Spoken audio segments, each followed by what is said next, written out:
যে আমাদের দ্বিতীয় যে গেজেটটা হলো, এই গেজেটে আমরা যারা বাদ পড়েছি, প্রথমবার আমাদের গেজেট ছিল, সেটা হয়েছিল 30শে ডিসেম্বর, আর আজকে হচ্ছে 29শে জানুয়ারি। 30 দিন হয়ে গেল, কিন্তু আসলে এই 30টা দিন আমাদের কাছে 30 বছরের মতো মনে হয়েছে। আমাদের জীবন, আমাদের অনুভূতিগুলো আসলে মানে এটা বর্ণনা করা সম্ভব না। হ্যাঁ, আমরা আমাদের স্বাভাবিক জীবন থেকে মনে হয় বিচ্যুত হয়ে গিয়েছি। আমি গত 30 দিনে একদিনের জন্য আমার বাসায় ফোন দেইনি। আমাকে যারা ফোন দিয়েছে বাসা থেকে, শুধু তাদের সঙ্গে কথা বলেছি। আমাদের প্রত্যেকটা দিন কাটতেছে এক একটা সমীকরণে। আমরা ভাবছি যে কালকে হবে, এরপর ভাবছি পরশু দিন হবে, কিন্তু আমাদের এই অচল অবস্থার অবসান কবে হবে সেটা শুধুমাত্র মনে হয় উপরওয়ালাই জানে। আসলে দীর্ঘদিন ধরে আমরা আমাদের এই সাধনাকে নিজেদের মধ্যে লালন করেছিলাম। আমাদের বিশ্ববিদ্যালয় জীবনে সবাই যখন, অনেকেই আর কি, সবাই বলবো না, অনেকেই যখন বিভিন্ন জায়গায় ঘুরেছে, বিভিন্ন জায়গায় মজা মাস্তি করেছে, আমরা হয়তো বা তখন লাইব্রেরিতে বসেছিলাম। হ্যাঁ, আমরা বিসিএস প্রিলি দিয়েছি, রিটেন দিয়েছি, ভাইবা দিয়ে যখন স্বপ্নের জিনিসটা আসলে হাতে পেলাম, মনে হলো যে কেউ যেন মনে হয় আমার মুখ থেকে খাবারটা কেড়ে নিল। ঠিক আছে, আমরা হাতে পেলাম, কিন্তু জিনিসটাকে আমরা আমাদের বাস্তবায়নের রূপ দিতে পারলাম না।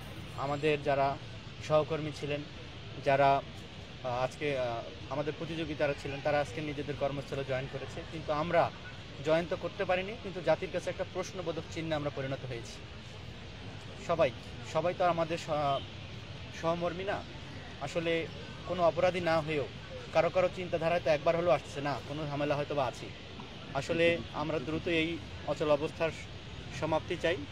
আমরা চাই মাননীয় প্রধান উপদেষ্টা আমাদের বিষয়টাকে খুব গুরুত্বের সহিত নেবেন এবং অতি দ্রুত আমাদেরকে গেজেট দিয়ে আমাদের এই অচল অবস্থা থেকে বের করে নিয়ে এসে পুনরায় জাতিকে সেবা করার সুযোগ দেবে, এই প্রত্যাশা থাকে।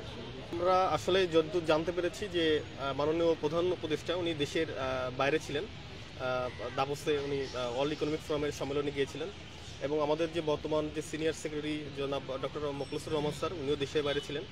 তো আমরা যেহেতু এখন যে পরিস্থিতি সেটা হচ্ছে ওনারা দুইজনই দেশের ভিতরে আছেন, এবং আমাদের পুনরায় যাচাই বাছাই হওয়ার পরে একটা তালিকা কিন্তু অলরেডি প্রধান উপদেষ্টা দপ্তরে চলে গিয়েছে, এবং আমরা আশা করতেছি যে খুব শীঘ্রই এবং আগামী সপ্তাহের প্রথম দিকেই আমরা আমাদের সম্পর্ক গেজেটটা পাবো, এবং ফেব্রুয়ারির প্রথম সপ্তাহে আমরা আশা করতেছি আমরা জনপ্রশাসনের যে কর্মে নিযুক্ত হয়ে যে জনগণের সেবা করার যে প্রয়াস নিয়ে আমরা আমাদের জীবনটা চালিত করছি, যে পড়াশোনা করছি দীর্ঘ 5-6 বছর ধরে, পড়াশোনা করছি, করার পরে আজকে আমাদের যে আমরা যে সুপারিশপ্রাপ্ত হয়েছি তার বাস্তবায়ন হবে, এবং আগামী সপ্তাহে আমরা যোগদান করতে পারবো বলে আমরা আশা করি।